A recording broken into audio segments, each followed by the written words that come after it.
Contribuer à la promotion des droits en santé sexuelle et reproductive, tel est l'objectif de ce podcast. Bienvenue dans votre podcast, La parole aux experts. Dans cet épisode, nous allons discuter des défis spécifiques rencontrés par les jeunes en Guinée et des initiatives qui ont eu un impact. La parole aux experts.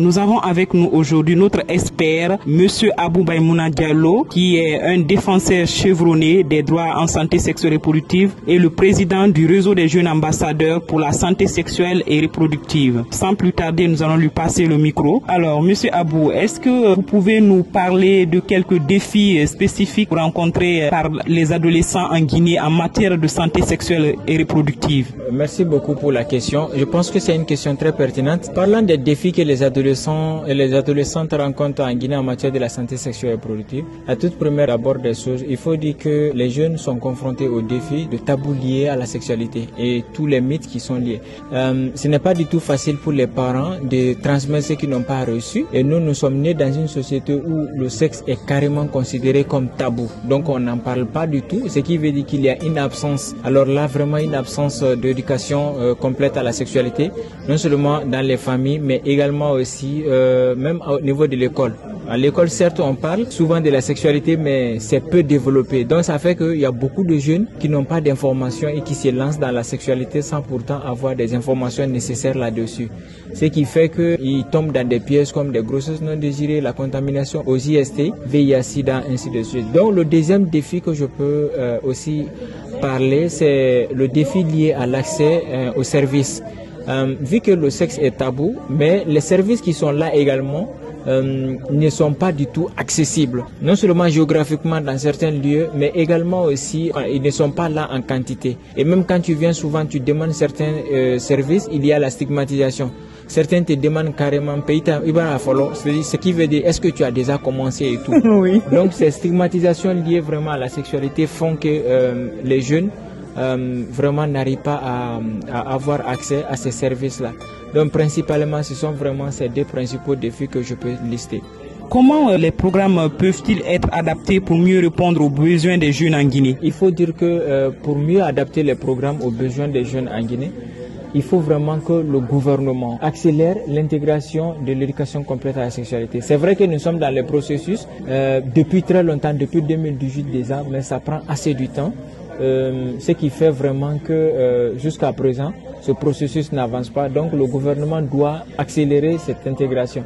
De l'autre côté aussi, il faudrait vraiment que le gouvernement développe, en dehors de l'éducation à l'école, qu'il développe des stratégies pour permettre aux jeunes non scolarisés d'avoir aussi des informations.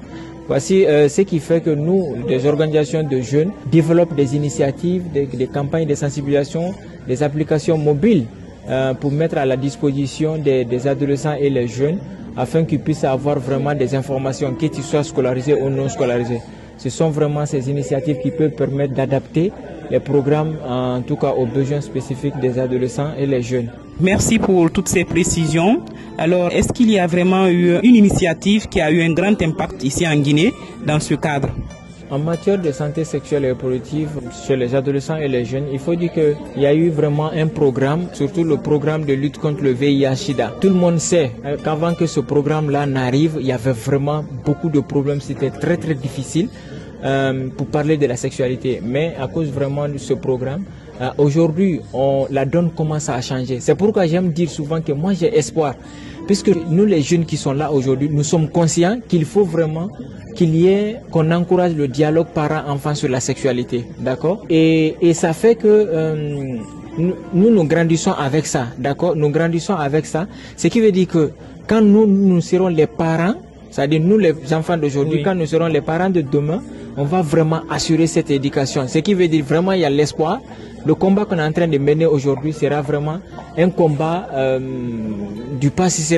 Ça appartiendra vraiment au passé demain, quoi. Pour avoir plus d'informations sur la santé sexuelle des adolescents en Guinée, est-ce que vous avez des recommandations à nous faire? Est-ce que vous avez des informations à faire passer au public? Bien sûr, il y a beaucoup d'informations. Il y a beaucoup, en tout cas, de plateformes aujourd'hui ou des cadres de concertation pour permettre aux adolescents et aux jeunes d'avoir des informations. La première des choses d'abord, nous avons développé en tant qu'organisation de jeunes des plateformes numériques pour permettre aux gens d'avoir des informations telles que l'application Kouye. D'accord? L'application Kouye, c'est juste téléchargeable sur Play Store. Il y a aussi l'application Génération qui ose, qui peuvent permettre tous aux adolescents et aux jeunes, qui sont des applications qui ont été développées par les jeunes Guinéens, donc qui permettent aux jeunes vraiment d'avoir toutes les informations. En dehors de ça aussi, il y a les Blue Écoutes.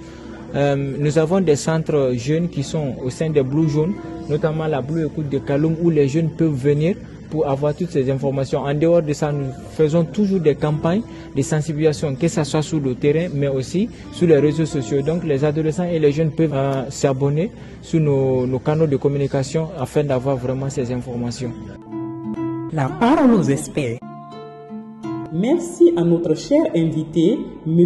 Abou Maïmouna Diallo, d'avoir participé à cet épisode de La Parole aux experts. La Parole aux experts est un podcast réalisé par Code grâce à l'appui de ShareNet International.